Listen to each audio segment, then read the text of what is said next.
राजकारणात दर मिनिटाला काहीतरी नवं घडतंय। बातमी कुणीही दे, पण खरी अपडेट मिळते फक्त राजकीय लाईव्हवर। सांगली जिल्हा मध्यवर्ती सहकारी बँकेच्या आगामी निवडणुकीचे राजकीय पडसाद आता जिल्हाभर उमटू लागलेत। दिवाळीनंतर निवडणुकीचा बिगुल वाजण्याची शक्यता असताना विविध तालुक्यातील सहकारी संस्थांकडून ठराव गोळा करण्याची प्रक्रिया 30 जुलै रोजी पूर्ण झाली। या प्रक्रियेदरम्यान मिरज तालुक्यातील कसबे डिग्रज विविध कार्यकारी सहकारी सोसायटीनं खासदार विशाल पाटील यांच्या पत्नी सौ पूजा पाटील यांच्या नावाने ठराव मंजूर केला। त्यामुळे मिरज तालुका सोसायटी गटातून त्यांच्या उमेदवारीची चर्चा आता केवळ राजकीय वर्तुळापुरती मर्यादित राहिलेली नाही, तर ती जवळपास निश्चित मानली जाऊ लागली आहे। यावेळी परिस्थिती पूर्वीपेक्षा वेगळी आहे। केंद्रीय सहकार विभागानं सहकारी संस्थांमध्ये सलग 10 वर्षाचा संचालक म्हणून कार्यकाळ पूर्ण केलेल्या व्यक्तींना पुन्हा संचालक होता येणार नाही असा महत्त्वपूर्ण नियम लागू केल्यामुळे अनेक दिग्गज नेत्यांसमोर नवं आव्हान उभं राहिलंय। स्वतः निवडणूक लढवण्याचा मार्ग बंद झाल्यानं आता अनेकांना आपल्या राजकीय आणि सहकारी वारशाची धुरा पुढील पिढीकडे किंवा कुटुंबातील सक्षम व्यक्तीकडे सोपवण्याची वेळ आली। याच पार्श्वभूमीवर खासदार विशाल पाटील यांचाही 10 वर्षाचा कार्यकाळ पूर्ण झाल्यामुळे त्यांना स्वतः उमेदवारी देता येणार नाही। त्यामुळे त्यांच्या राजकीय वारशाचे प्रतिनिधित्व करण्यासाठी सौ पूजा पाटील यांचं नाव पुढे आलंय। कसबे डिग्रज सोसायटीने दिलेला ठराव हा केवळ औपचारिक निर्णय नसून आगामी राजकीय समीकरणांची नांदी मानली जाते।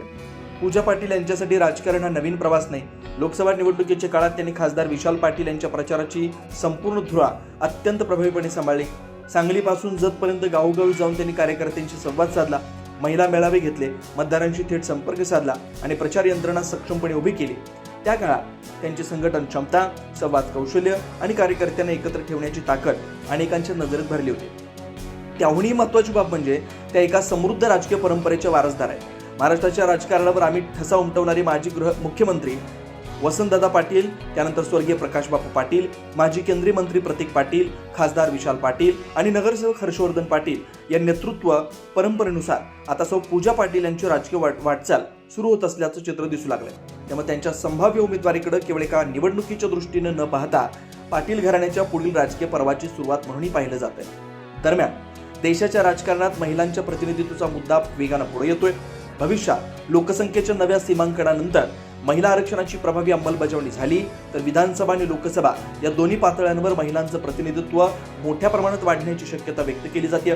अशा बदलत्या राजकीय वास्तवाची चाहूल घेत अनेक राजकीय घराणी आजपासूनच महिला नेतृत्व घडवण्याच्या तयारीला लागल्याचं चित्र आहे। सांगली जिल्हा मध्यवर्ती बँकेची निवडणूक या व्यापक बदलांची रंगीत तालीम ठरू शकते, अशी चर्चा राजकीय वर्तुळात रंगू लागली। कसबे डिग्रज सोसायटीचा ठराव मंजूर झाल्यानंतर खासदार विशाल पाटील यांचे समर्थक आणि कार्यकर्ते अधिक सक्रिय झाले। मिरज तालुक्यातील सहकारी संस्थांशी संपर्क वाढवणं, विविध गटांमध्ये समन्वय साधणं, सौ पूजा पाटील यांना संचालकपदी निवडून आणण्यासाठी वातावरण निर्मिती करणं, यासाठी त्यांनी मोर्चे बांधणी सुरू केल्याचं दिसतं। आता सर्वांचं लक्ष एका प्रश्नाकडे लागलंय, सांगली जिल्हा मध्यवर्ती बँकेच्या राजकारणात पाटील घराण्याचं नवं नेतृत्व म्हणून सौ पूजा पाटील यांचा उदय होणार का? याचं उत्तर येणाऱ्या निवडणुकीत मिळणार असलं तरी त्यांच्या नावानं झालेला पहिला ठराव हा आगामी राजकीय घडामोडींचा महत्त्वाचा संकेत मानला जातोय।